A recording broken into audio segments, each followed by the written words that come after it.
On today's episode of Green with Envy, more Celtics trade rumors involving Jaylen Brown and Drew Holiday. Plus, we welcome in the big idea machine and Indiana Pacers superfan Brett Hazard for the first time. We'll talk to Brett. We'll talk Celtics. We'll talk Pacers. We'll talk NBA Finals next on Green with Envy.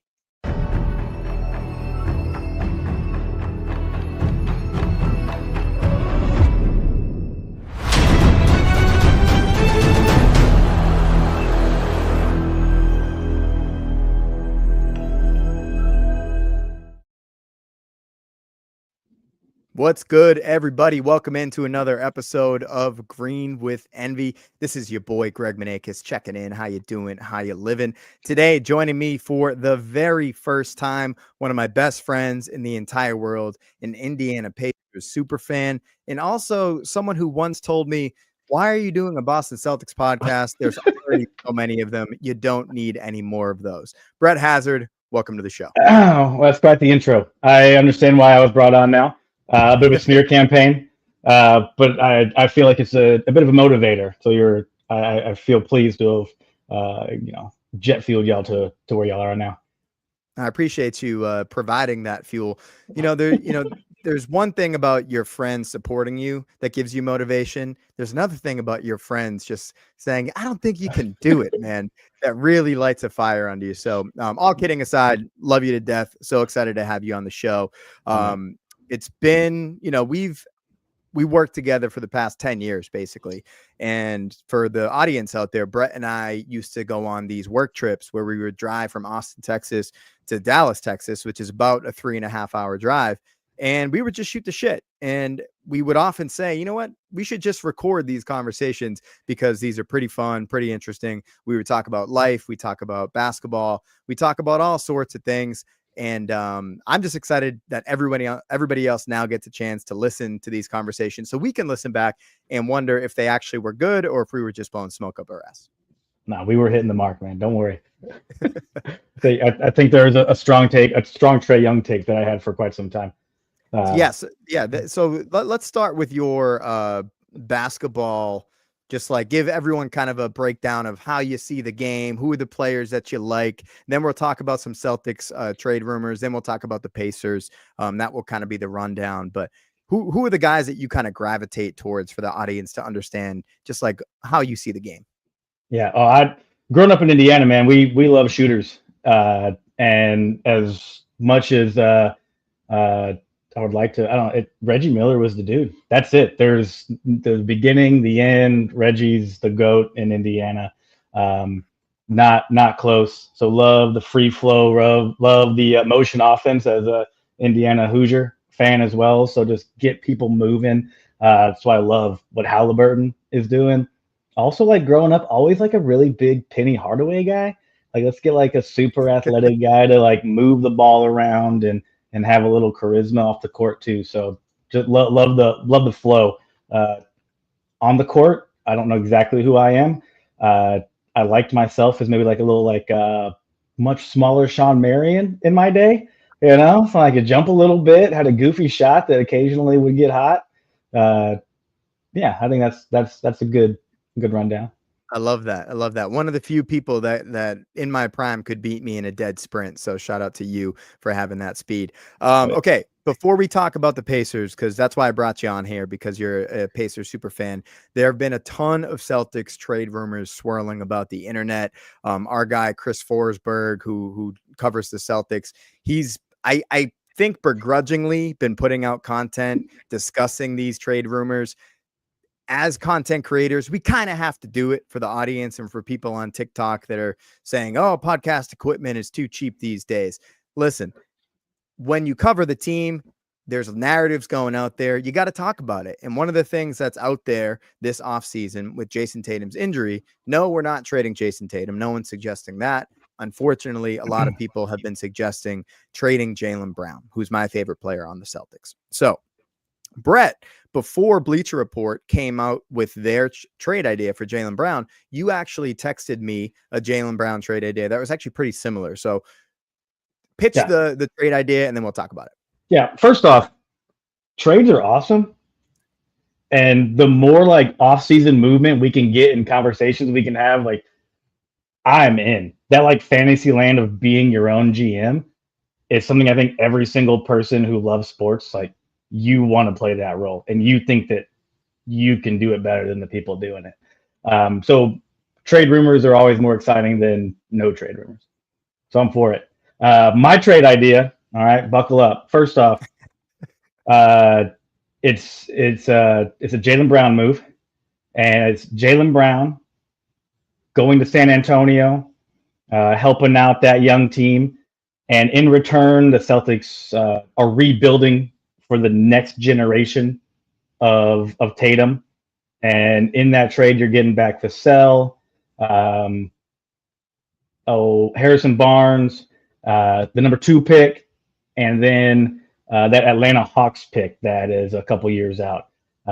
Makes you guys younger. It gives you a direction next year as opposed to just being like a middling squad. And then that's also, I think you guys are going to, first off, I think maybe you guys should stick with 2 of the best wing players at 25. But if you're trying to have some fun here, I think this is where I like the direction. No, I mean, when Jaylen is involved in any trade, there are a couple of things that you kind of have to say are going to happen if you're gonna accept that, right? You need to get draft picks because if you're trading Jaylen, you're going full tank. You need to have cap relief. So in this scenario, there's probably going to be a third team that accepts one of those assets, one of the players from the Spurs, most likely somebody like the Nets. So Devin Vassell, for me, I'm not a fan of Devin Vassell. Hopefully you can convince the Nets, sweeten them with like a future Sacramento Kings pick that the Spurs have. And then we don't have to deal with, I think it's like 3 or 4 more years of Devin Vassell at a number that's probably a little too expensive for what he brings to the court. Counterpoint, if he's on the team and you put the ball in his hands for the entire season, maybe it helps us get worse. It might help the direction you want to go for a year. Somebody's going to take shots. And there's some decent players coming out. Kid from Brockton, AJ DeBonsa, is rumored to be the number 1 pick in the draft. So that would be really cool to have him playing hometown. Number 2 pick, obviously, the kid Harper is supposed to be really good. If you wanted to go Ace Bailey, you could go Ace Bailey. Right. Maybe you flip number 2 for number 4 and, something else out there. But there are ways that this gets the Celtics the cap relief, I think is the most important thing. One of the trade ideas I had was very similar. So if we're talking about trading Jaylen Brown, which on the last podcast, as you guys know, I do not want to do. I think Jaylen Brown deserves the opportunity to be the number 1 guy for the Celtics next year. But in this scenario, the Celtics acquire Cameron Johnson and 2 years at $22.5 million, Chris Paul at $10 million, Jeremy Sohan at about $6 million, the number 2 pick, that Atlanta pick, which is 2027 unprotected, and the Sacramento pick, which is unprotected in 2031. I've got the Nets acquiring Devin Vassell, then a San Antonio Spurs pick and a Chicago Bulls pick in the future. And then the Spurs acquiring Jaylen Brown and Zaire Williams. This would actually get the Celtics under the second apron. They'd be saving around $20 million in this scenario. So you get Cameron Johnson, who I think for Tatum's first year back, he's the type of guy that I think would actually work really well if you kept Derek White, if you have a healthy Jason Tatum, and now you've got a similar player to Jaylen Brown, defensively can shoot the ball a little bit better than Jaylen. Obviously not the playmaker and dynamic scorer that Jaylen is, but what are your thoughts on that? My first thought is, as much as I love trades, I hate following people describing them in a podcast. There's so many pieces going so many different directions. So what are the Celtics bringing in? Celtics are one more time. Cameron Johnson. So 2 years, $22.5 million. Chris Paul, expiring contract.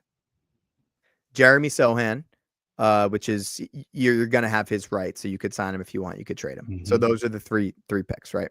Okay. Sending out Jaylen Brown and a future pick. Got it. Right. And then you get the draft capital from the Spurs. That basically the same draft capital that you talked about. Where'd Cam Johnson come into play? From the Nets.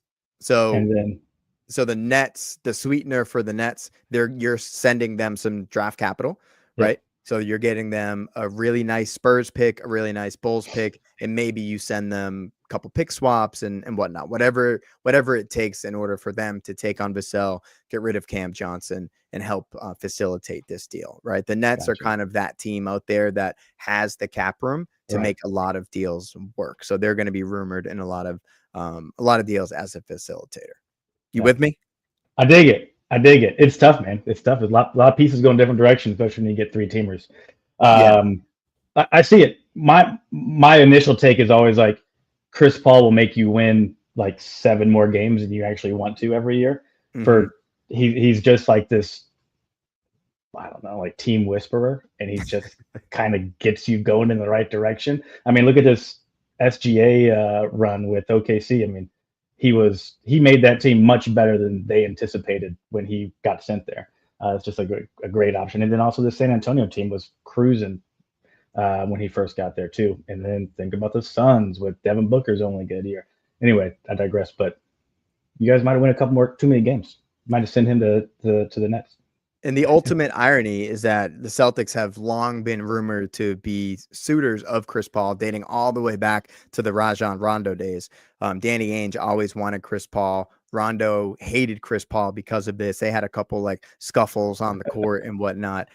So it would be, and it's also funny that in this deal, Chris Paul is coming to the Celtics when for the past 5 years, we've been told that Jason Tatum and Jaylen Brown need a legit point guard. And this would be the year that neither of them are playing, and we have the point guard in Boston. But that's just just a rumor deal. Just wanted to throw that out there for the people. So think about it.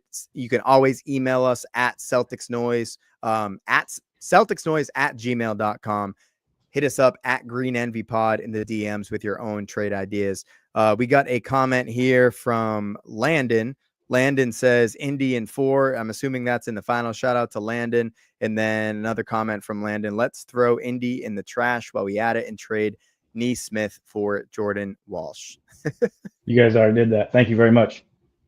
We'll talk about Neesmith here in a minute because he's been balling. There's also a Drew Holiday rumor. Now, Will and I are going to go through a whole Drew Holiday segment the next time Will's able to find some time to hop on the pod. But there is a rumor with the Nets also being the third team to facilitate, Brett. So 3-team deal just for you. So Drew to Dallas. Okay, you with me?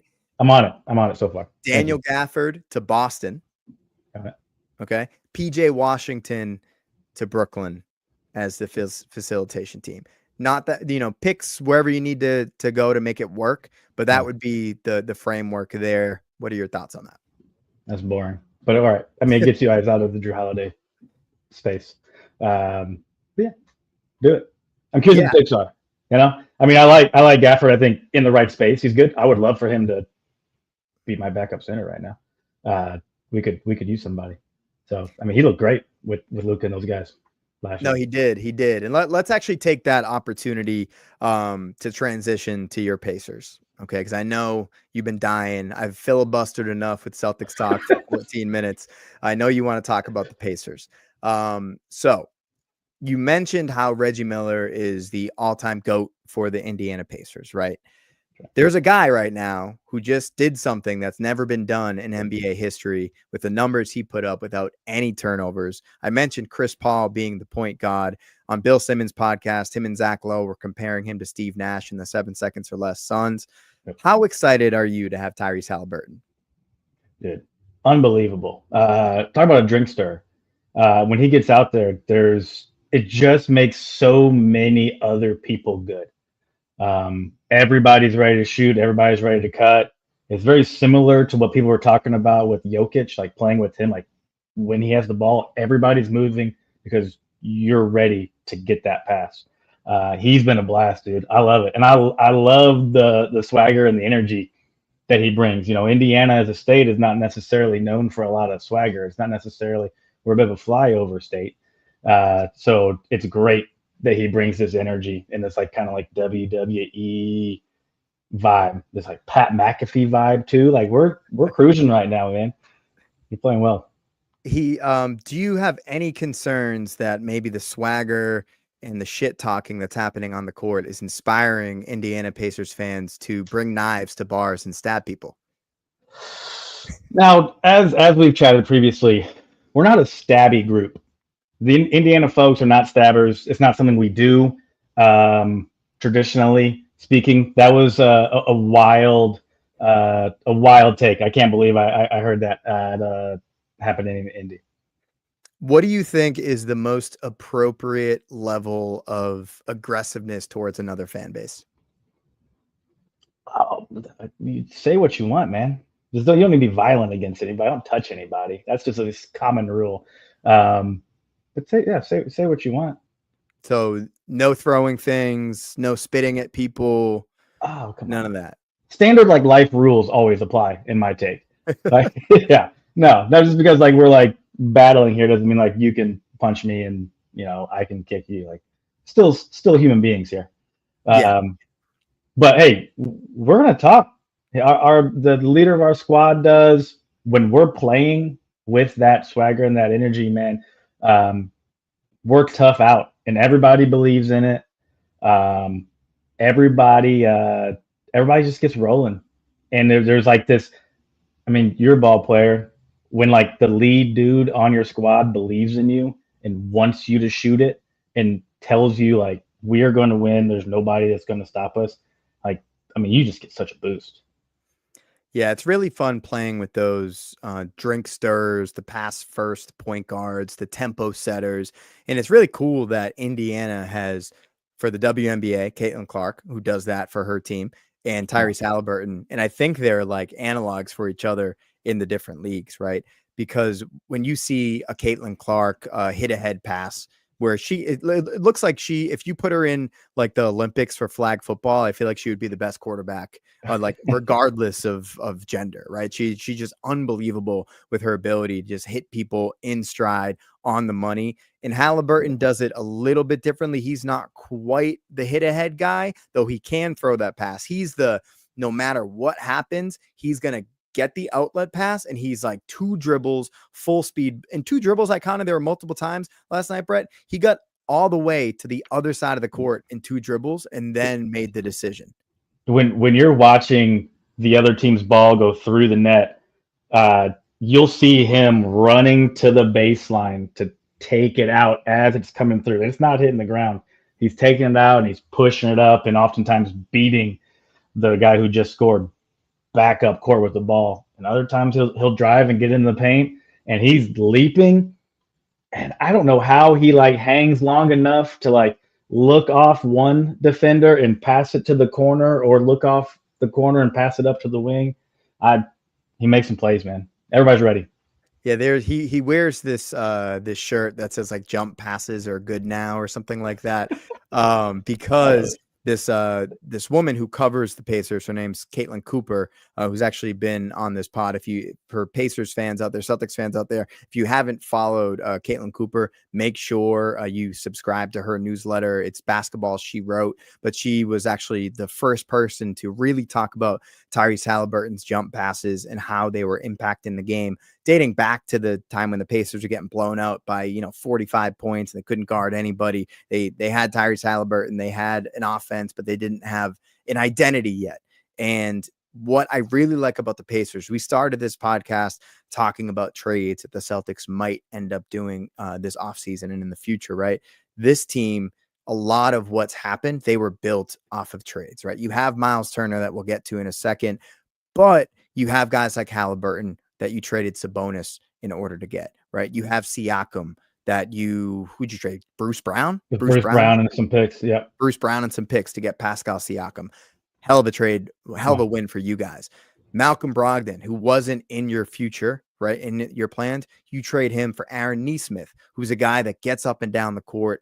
And Celtics fans, every time we see Nesmith on the court, we're just like, God damn it. If we had just given him a little bit more of a chance, we could have, maybe he's doing all this and maybe the Celtics still win a championship without needing to give up on a young guy, because there's nothing worse than giving up on a young guy. We hung on to 2 of them, Tatum and Brown. Those are the guys we haven't given up on, but we've given up on pretty much everyone else. Peyton Pritchard also. But I want to talk about Aaron Nesmith. Okay. You said the very first thing today, I said, hey, what do you want to talk about on the pod? Aaron Neesmith was the first name that you brought up. So you have the floor. Tell me about Neesmith and why you love him. It is rare when you're watching a basketball game and your eyes are glued to a person playing defense man to man. And it's just rare. It's incredible. Like the way he fights over screens, the way that he'll score and immediately he's scanning to find Brunson. It's incredible. The energy he brings, the size he brings, he's just beating Brunson to spots, getting him turning, getting him uncomfortable. And then last night he was tasked when Brunson was out with guarding Cat in the paint. And we had to do something different there because Cat was starting to get after us. Man, Neesmith's so much fun. And I mean, let's talk. I mean, to me, the most exciting play of this postseason. We've had a lot as a Pacer fan, but like that putback dunk on the missed free throw against the Cavs, unbelievable. Like the effort on that. And now, when you watch Pacers shoot free throws, like the defense is standing in front of our guys, making sure that we don't run into the paint. Like keep an eye on it. People are there. They know we got away with one and not let it happen again. For 48 minutes, every single possession on offense and defense, you guys are going full speed. It's truly remarkable that you have the personnel and the willingness of a team to commit to that style and to commit to that identity, even on a missed free throw, right? Aaron Neesmith is balls to the wall, crashing all over the place. We affectionately called him Crash when he was on the Celtics. But that play, the crazy thing about that, Brett, he dunked that over Donovan Mitchell. I'm telling you, man, crumbled him. And, I mean, to be fair, Mitchell was giving it to us. But yeah, he's we were talking about this earlier. Like, it's not just like the speed that he plays with, but the size that he brings. He's a load, man. He is a load. And that kind of speaks to some big changes that we've made from last year to this year. Because last year, you and I watched, I want to say, every Pacer Celtics game, and I've all offseason. There were only 4 of them. All right, guy. All right. So, like I said, everyone, and all season and off season, I was kept telling, I was like, that is the closest sweep anybody's ever been a part of. I mean, we were in every single game. And this year, some big changes for us are we're closing games and we're competing defensively, which is just a testament to, I mean, Carlisle and what he's doing to get guys ready, guys buying in, not settling. And also, I think Siakam needs a lot of love for specifically like the change in his game. I mean, he wasn't running up and down the court at this pace in Toronto. And I don't think he really understood what it took to play in this system until the offseason. And there's been some clips out there was talked about like the surprise of the run, and then also him like taking a lot of leadership over the summer, getting guys together at his house. And I want to see he's like down there in Florida, just getting dudes together. It's awesome. Yeah, I mean, everybody on your team has committed to that style, right? Yeah. And the defense and the willingness of everyone to guard their yard and pick up full court. Like even somebody like Obi Toppin, right, who wasn't known as a defender. He wasn't known as someone who's going to guard out on the perimeter. He's when his man brings the ball up the court, he picks them up 94 feet and he pressures them the entire way. It's immediate. Like, you're a former coach. You and I coached together. Like getting a team at any level to commit to a press, coaches are constantly yelling and pointing and saying, "Get like pick up yours. Come on, pick up yours." And dude, as soon as somebody scores, they are just like finding people. It's fun to watch. It's nice. That's nice. It's fun. No, that's a good point though, man, because we did coach basketball together. We coached varsity basketball down here in Austin, Texas, for a couple years. Right? I want to say at least 2. Yeah. At least 2 years. And that's a really good point, man. Like when you it doesn't matter what level you're at, people forget what their identity is on the defensive end. They forget the scheme. They forget what defense they're in. They forget if we're committing to this full court press, there's always one guy who's like 3 steps going the other way and then turns around like, shit, I forgot to find my guy and press. In the Pacers, just every single person's on the same page on both ends of the court. You mentioned Halliburton, literally every possession, getting the ball out of the basket and sprinting down court. And everybody else is the same way. Right. The moment the ball goes through the basket, sprinting down the court, and everyone's running because they know they're going to be found for a layup. Absolutely relentless. They just don't stop. Which is like, if you're coaching, like that's what you want. Like they compete every play, and they just don't stop. They're relentless. It's fun to watch, dude. It's a stark change from when we had our Sabonis Turner pairing, and then I think Brogdon was a part of that at the end, and it was just like we were bad and boring, which is the worst combination of a first product you can put out. And man, it's fun. Yeah, and I think that speaks volumes to Carlisle and his ability to, just be a top 5 coach in the league, maybe the best coach in the league, quite honestly. Like him and Dagnall, their ability to get those guys to buy into the identity and the philosophy. Like, as much as Celtics fans want to talk about Joe Mazzulla and his growth, he has not been able to get the guys to buy in 100% on either end of the court for 48 minutes. It just doesn't happen. We have just been blessed with unbelievable talent and top end talent that can be very overwhelming. Even if we play a little bit too much iso ball, we shoot too many threes. We have a little too much. It's a tough watch, man. The Celtics, there are some games where it's beautiful. They're moving the ball. Everyone's trusting each other. Jason Tatum doesn't take 17 dribbles before he shoots a step back 3. Jaylen Brown doesn't get tunnel vision. Like, when we are moving the ball and trusting each other, it's one of the most fun I've ever watched a basketball team. And then there's the other part where the Jekyll and Hyde nature of the Celtics, they can be the worst watch in the game. And it'll be interesting to see the trades that happen in the offseason, the roster reconstruction. If they look at the Pacers, they look at the Thunder, and they see them as this market inefficiency, this new build of like team building, and how you can construct a team off of an identity in the coaching style versus just off of, elite talent. Yeah. I mean, you guys, your identity was very stagnant down the stretch and very Tatum. It felt oriented, and I feel like when you guys are really cooking, it's when Derek White is playing really well, and because the ball gets moved to him. And you guys are tough. It's easy to like watch us against the Knicks. Like, it's easy when the ball's in one person's hand predominantly. You can do a lot to stop that one person, but when you're moving and can attack from different angles, it just makes you a tough route, which Definitely. Is what you're looking for. Absolutely. You mentioned the Pacers defense. One guy that you have had a love-hate relationship with, mostly hate from our conversations, is Miles Turner, who you've wanted to trade for years. You talk shit about him every time we talk. He can't catch, he can't rebound, he can't do this, he can't do that. And it's just funny that, like, still can't do it. This is more of like a larger conversation about when you watch the same team over and over again, you pick up on these tendencies of players that when you just tune in for a couple of games here and there, you don't really notice them, right? Like, with Miles Turner, what are you seeing? I'm going to make you compliment him. What are you seeing out of him that has changed in his game that have allowed the Pacers to just be a better defensive team? Tremendous hairstyle. Love it. I think he really elevates us with the braids. And I think it provides a good identity. Next. No, I like him. What I would say is he can be really good for us. I do think that he's like a 7-foot shooting guard. Which, when you're in a postseason game and you get 3 rebounds out of your starting center who plays 35 minutes, that's tough.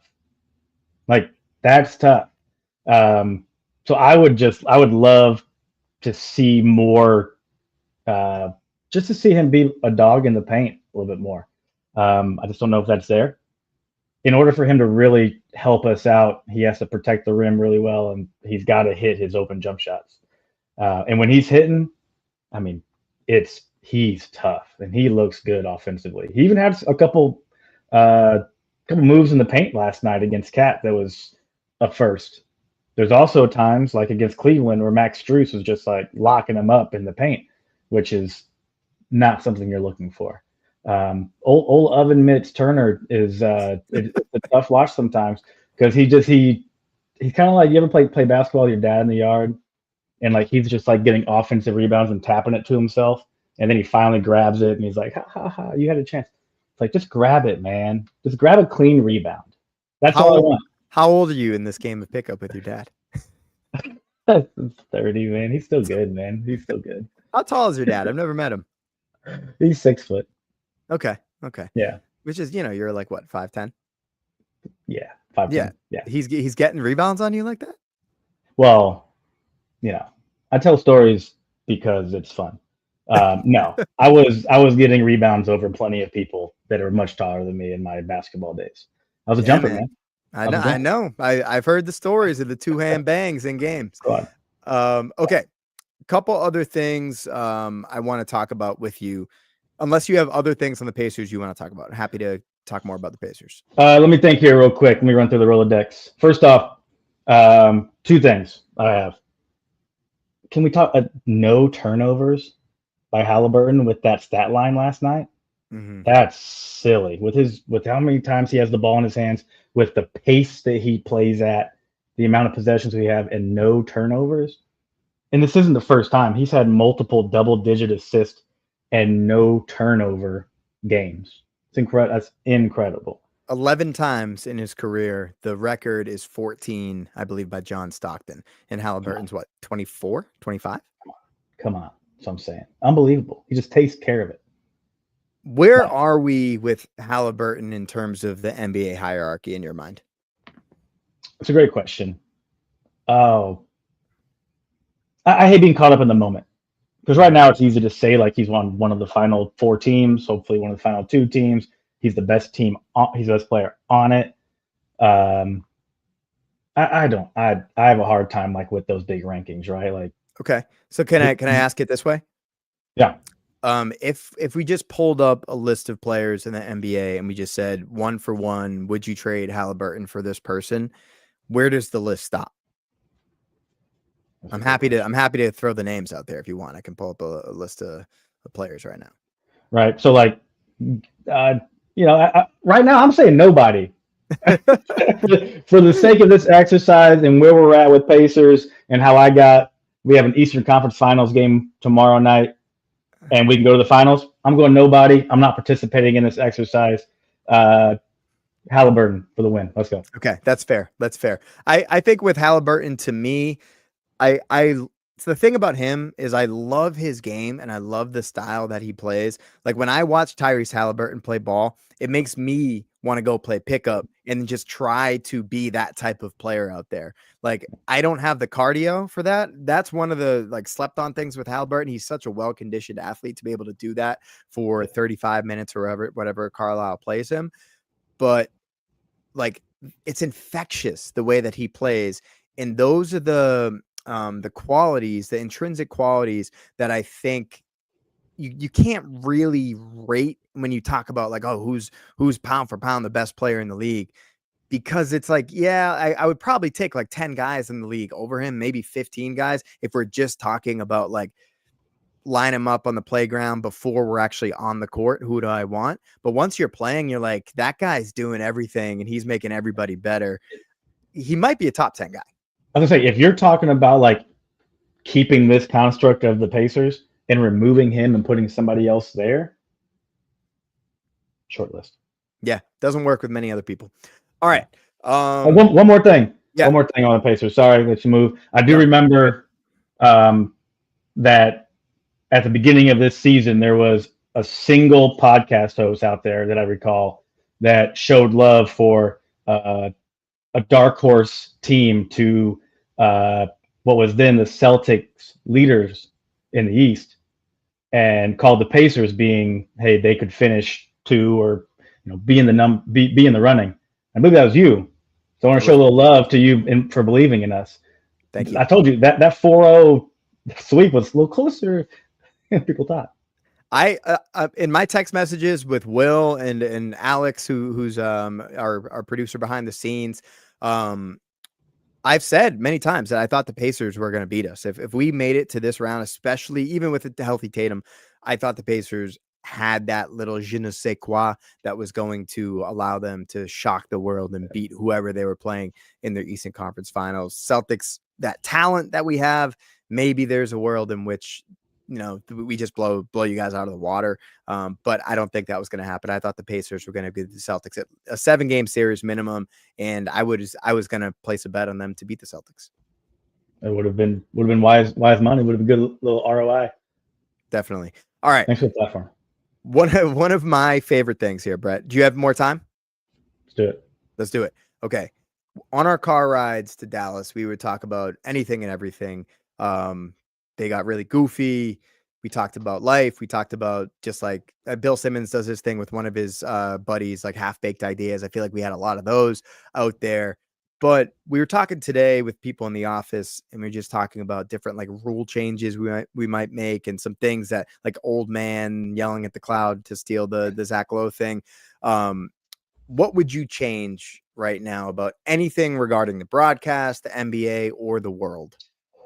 So the first thing that comes to my mind that frustrates me, and I'm very curious if it's just like a me thing because I'm getting older, but like when we come back to start the fourth quarter and I'm watching some coach or player be interviewed and there is a live game that is very important to what's happening taking place in this tiny little box while I listen to a guy give the most boring basic answer because he's in the middle of a game, get it out of here.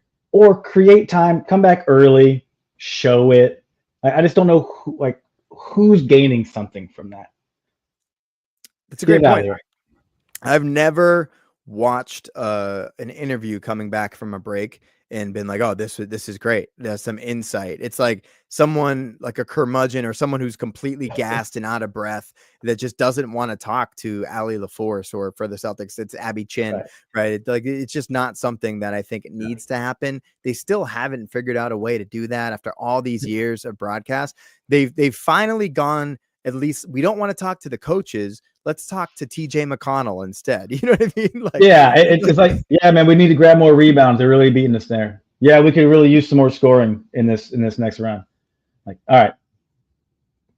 The one thing, to counterpoint to what we're saying and what I just said, TJ McConnell did 2 games ago, I believe. He was like, man, like I messed up. I turned the ball over too many times. And he was like really down on himself. So I thought that was cool just to get that like little human element to see.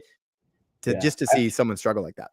I get what they're doing, right? It's like you want access to players. We're just like increasing access to players. In the MLB, they're like miking up and talking to guys in the field while they're pitching and not while the player is pitching, but like while their team is pitching and they're needing to make plays in the field. But if there's a line somewhere, I just don't know who it's for. Let's get back to the action. That's all I'm saying. I love it. That's great.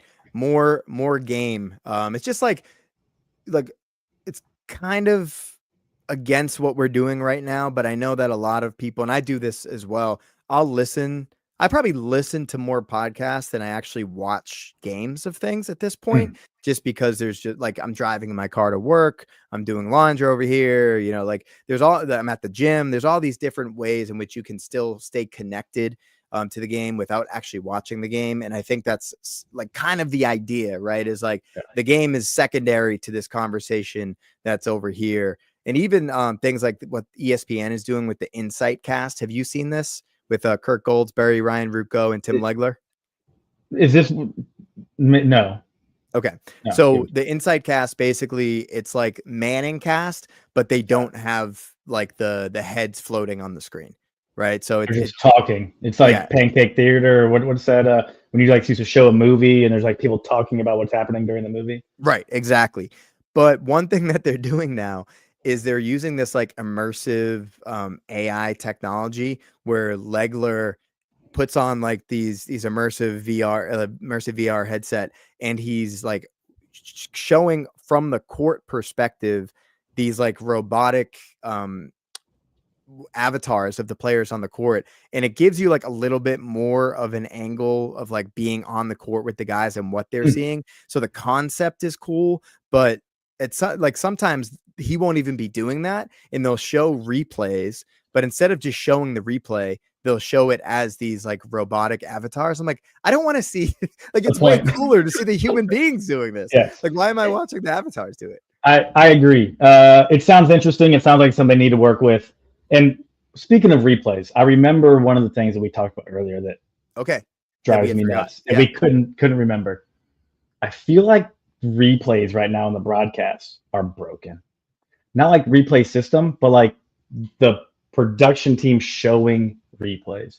Like a break will come, stop ball, a guy was just fouled, or they're trying to figure out what happened. And instead of showing what just took place and like we're in the moment, let's see what we're all discussing. We go like 3 plays back to a dunk. We see it once, and then they show it again from a different angle. And then they finally slide quickly into like why play is stopped and what we're trying to figure out in the moment. And then they slide on it. It's like, we're stopped for a reason. Let's figure this out together. I'd love to see why play stopped versus this dunk that took place. And I'll see 100 times on Instagram tomorrow. Yeah, that might be old man yelling at cloud. But I mean, I hear you. Okay. You also had an idea with NBA lottery and NBA lottery representatives. Tell the people. Yeah. All right. Again, I love this one. Good. I got a lot of opinions, and people hear them. It is, in my opinion, the NBA draft lottery. It's overproduced. Like, the point of it is just to show everybody what the order is going to be. That's cool. We don't need like the stories. I don't know why we're sending like random people from the organizations here for a 15-minute clip that most of them are going to be very disappointed. And if they do win, they have to like really hold in their excitement and be professional anyway. So it's like, what's happening? So while we were talking today, I thought like, let's go one of 2 directions. Let's either like draw it way back, and we don't need player representatives or team representatives there. Who cares? Or let's go the other way and put some people up there who really care. Let's put some fans up there, and let's let them be the podium people. Now we're really getting some like energy behind the selections. You want to talk about like a sad dude? Like, go ahead and toss up. Let me think here. Who dropped in? Like, toss up another Charlotte Hornets fan who's like, God, again? Like, we can't get a top pick again? The Wizards? Like, golly, what is happening here? And similarly, I would just love to watch a 76ers fan have lost that draft to the Mavericks. The Mavericks. It would have been incredible. Talk about TV and stabbing people. It would have been unbelievable. I guess okay. Here's the one hole in your theory. You said Hornets fans. Do they exist? Wizards fans. Do they exist? Do they actually want to be the face of the franchise? Fair. It's fair. You're right. I would agree. And then also, why are players there? Like, why is Cooper Flagg there? Oh, that was the worst interview afterwards. Terrible. Because he didn't want to say like, oh, I want to go to Dallas, or I don't want to go to Dallas. He didn't even want to say like Dallas was going to draft him. He didn't say anything at all. He was just going through like, okay, in my PR class, they told me to talk like this and never answer a question with absolutes. And like, it was just terrible. It was just awful. I agree. But I the one thing I actually do like is when they show the disappointed people from the organization. I think that's pretty funny.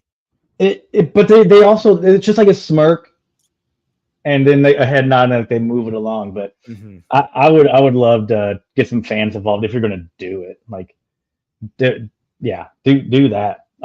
Show like a bar, and like it's like a virtual thing, like we're back in, I don't know, something. But and then like somebody, like they were doing the countdown of like the order, and then they interviewed one of the podium guys. And I can't remember who it was. It was a former player with a very thick accent, And like you could tell, like it didn't seem like he was prepared. They're like, Yeah. "What do you think?" And he's like, I hope that we get a high pick." Yeah. And then the next guy, like, "What are we doing? What are we doing?" Yeah. I like it. I like it. Okay. NBA rule changes. We talked today with some people in the office. Shout out to our guy Ryan Nixon, who's a Philly fan. Fouling up 3 points. I know this has been kind of a hot topic as well.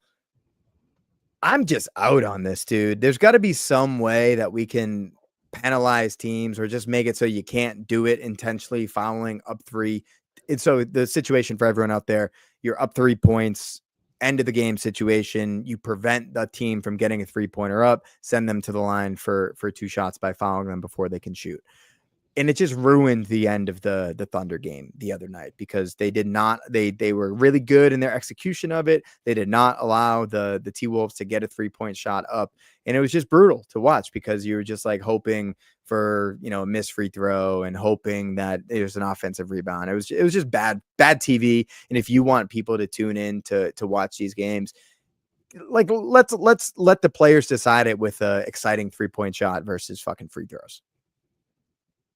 I just don't agree.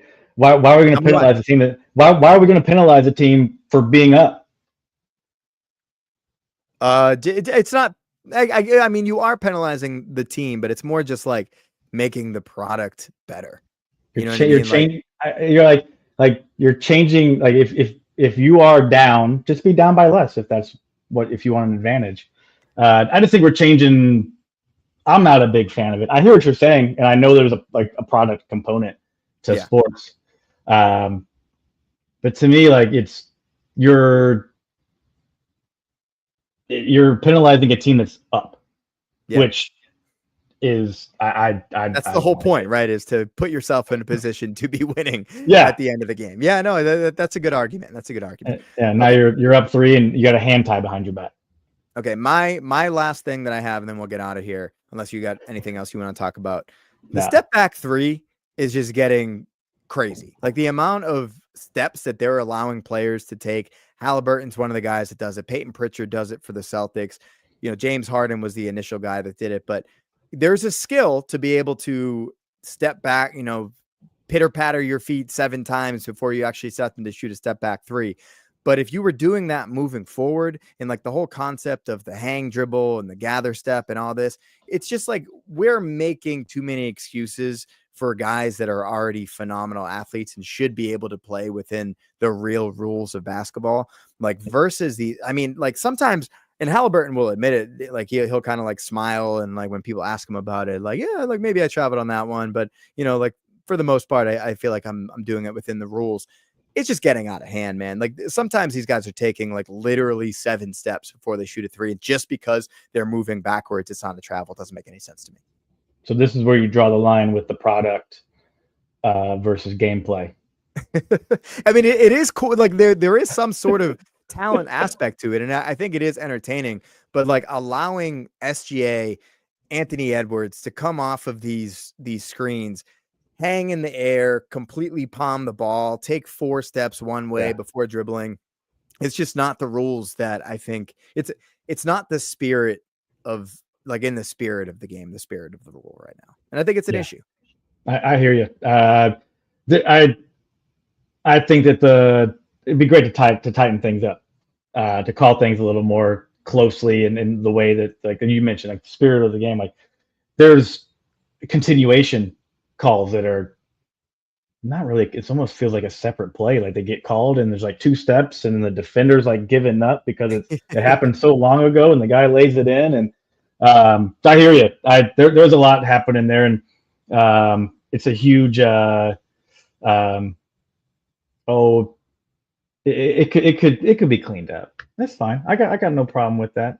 You can yell at the cloud on that one. Yeah, you're benefiting from it, obviously, because Halliburton, that's one. I've never seen him travel. He's great, dude. I mean, he's great, but he travels on, I would say, 10% of those at least. Okay. Anything else that you want to talk about before we wrap up here? Do you want to talk about the finals yet, or do you feel like you still? No. We'll swing back on if we get there. This is something that we haven't done in 25 years. We haven't been to the finals since we played the Lakers with Reggie and the Bald Boys getting after it. So to be in this position, to have this opportunity is awesome. We shouldn't have blown game 3 at home on the same day as Indy 500, but apparently we have never won the same day as a home game when the Indy 500s run. So we kept that streak alive. Great. But no, I'm good. I'm set, man. Appreciate it. Yeah, for sure. Anything that you want to promote for yourself? No, I mean, I appreciate it. I always enjoy having these conversations with you, and it's cool that you have this platform that you and Will, who I'm very familiar with as well, get to share your guys' your interests, your passions, and it's fun to be a part of the conversation. So all set, man. Unless somebody out there wants to buy some curriculum, that'd be great. All right, everybody.